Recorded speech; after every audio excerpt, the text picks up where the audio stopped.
Ladies and gentlemen, let's talk about this stuff.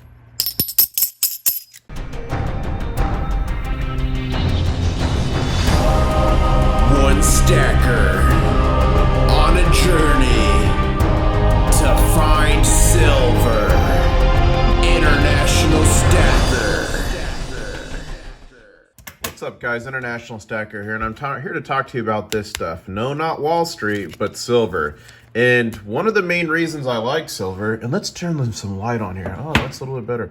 One of the main reasons I personally like silver is because of the history of it, the background of it, its use case. So what I want to talk to you here about is how, with my silver stack, about 6,000 ounces, I could command an army of 100,000 men for 6 days.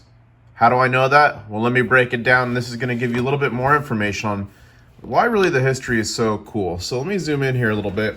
There is a famous text that a lot of degrees, or if you're in the military or strategy, that you're going to read. And it's Sun Tzu, The Art of War. Now, Sun Tzu, it's argued about the history of him and when he actually lived. But it's thought that he lived between 544 BC and 496. And that he was actually a general or a minister to King Wu, okay?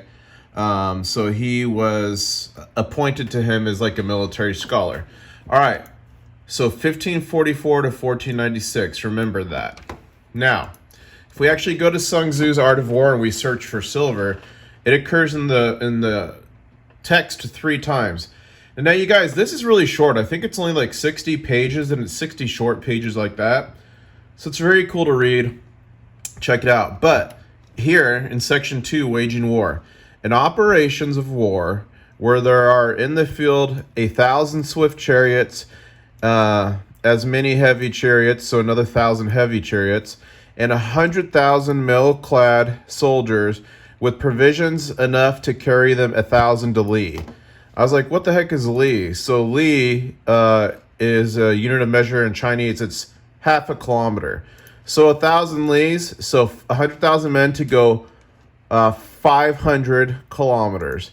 The expenditure at home and at the front, so that means, on the front lines, and then the logistics to support it, including entertainment of guests, small items such as glue and paint, and some spent on chariots and armor, will reach a total of 1,000 ounces of silver per day.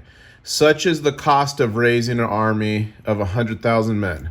So 100,000 men for 1 day cost 1,000 ounces. So the first thing before we calculate this and bring it to today's terms, we need to know that they're talking ounce, a regular ounce, not a troy ounce. From my research, troy ounce seems like it came around in like the 15 or 1400s. So we're going with the ounce. Why is that? Because this was used back in Roman times. Let's see here. The Roman pound. So this is the closest we could get back then. So we're going to calculate this in an ounce. So he says 1,000 ounces for 100,000 men. So remember that for 1 second here. If we go to one more part here, it again says the daily expenditure will amount to 1,000 ounces of silver. So if we take 100,000, or if we take, here, let's just do the calculation. Calc. So if we take 100,000, or actually let's do 1,000 ounces of silver. I want to know how much each man gets each day. We divide that by 100. 1, 2, 3,000. That's 0.01 ounces. Now, I'm going to convert that to grams because that's the easiest way to figure this out. So each man, each day, for 1,000 ounces, we get 0.01 ounces, not troy, ounces, which would equal almost 3 grams, 0.283 grams of silver a day. Now remember, this was back between 500 and 400 BC. Now, a denarius was a silver coin back in the Roman times. And it was not as far back as that. So this is 200 years later, essentially.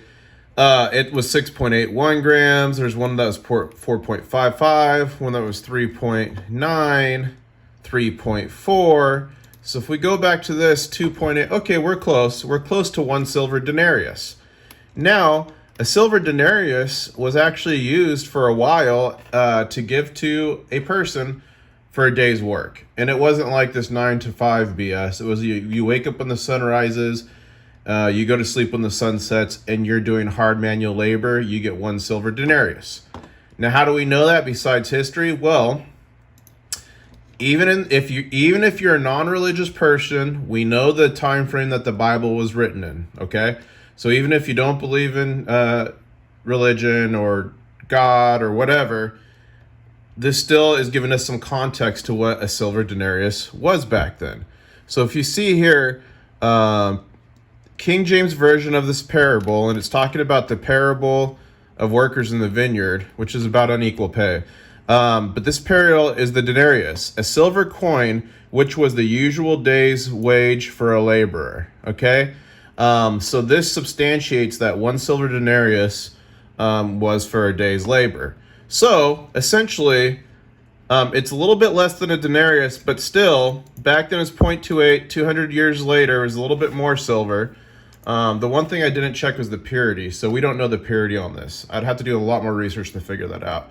So it's still relatively the same thing for a day's work, okay? Would get you 100,000 men. So imagine that.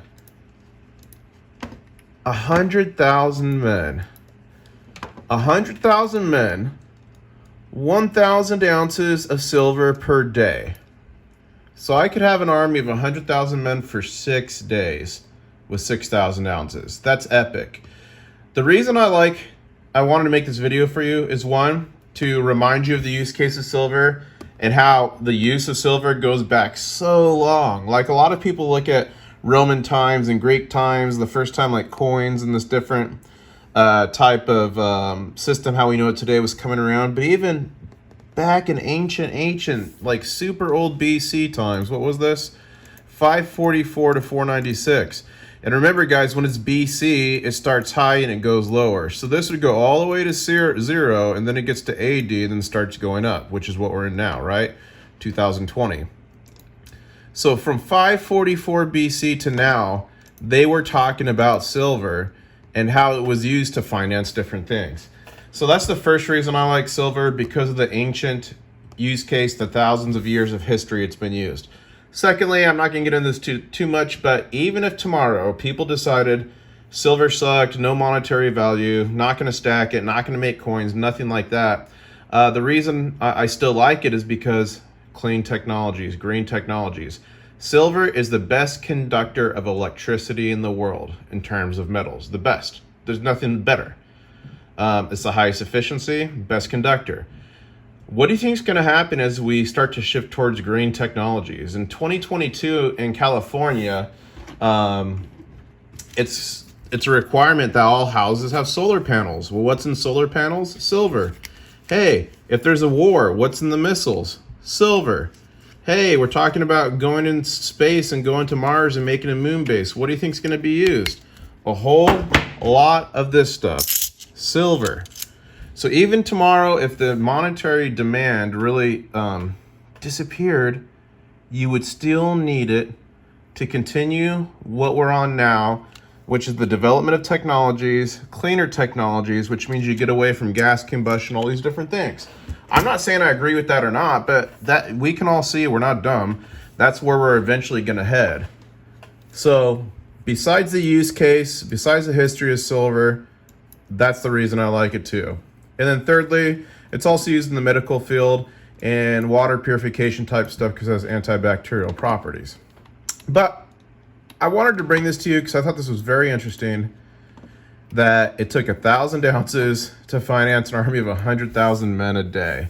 And they were again paid roughly 3 grams of silver, which is pretty dang close to a silver denarius, especially once you get down here, especially once you get later and they're debasing it. Look at that, debasing. But that continued on that use case, substantiated by text we found in the Bible, based on an older version of the ounce. So super cool stuff, guys. I love history. I love the Roman times. Oh, and look at this. There's a Maria Theresa ounce. Now, I'm not sure if this is the same thing, but what about the Taler, guys? It's Maria Theresa Taler. Does this have something to do with the Taler? So look at these different ounces. There's an international ounce. I'm not even going to try to pronounce that.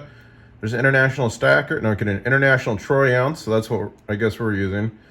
Apothecarius ounce. Maria Theresa ounce. Spanish ounce. Onza.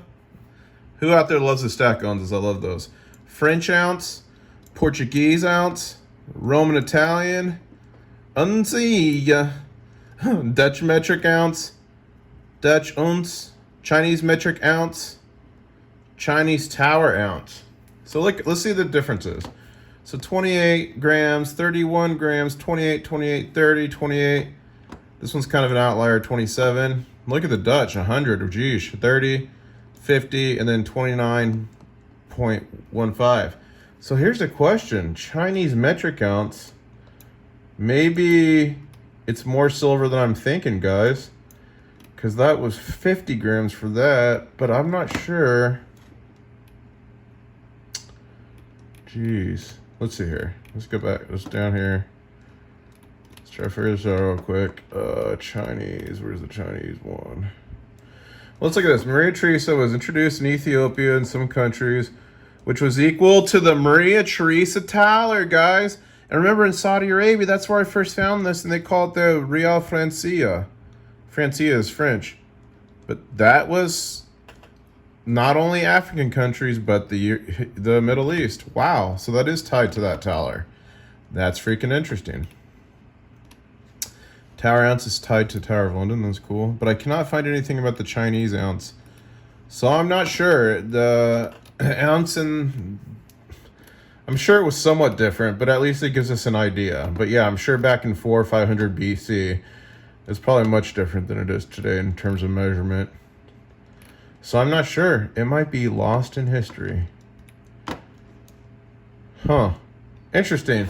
Anyways, guys, let me know what you think below. Is this cool? What do you think? And what I want to know is, with your stack, how many days or how many hours or how many minutes, or if you're silver slacker, how many months you could finance your own personal army of 100,000 men for? And if you could do it, where would you head to? All right, guys, hope you liked it. I hope you liked the ASMR. And we'll say, catch you on the next one.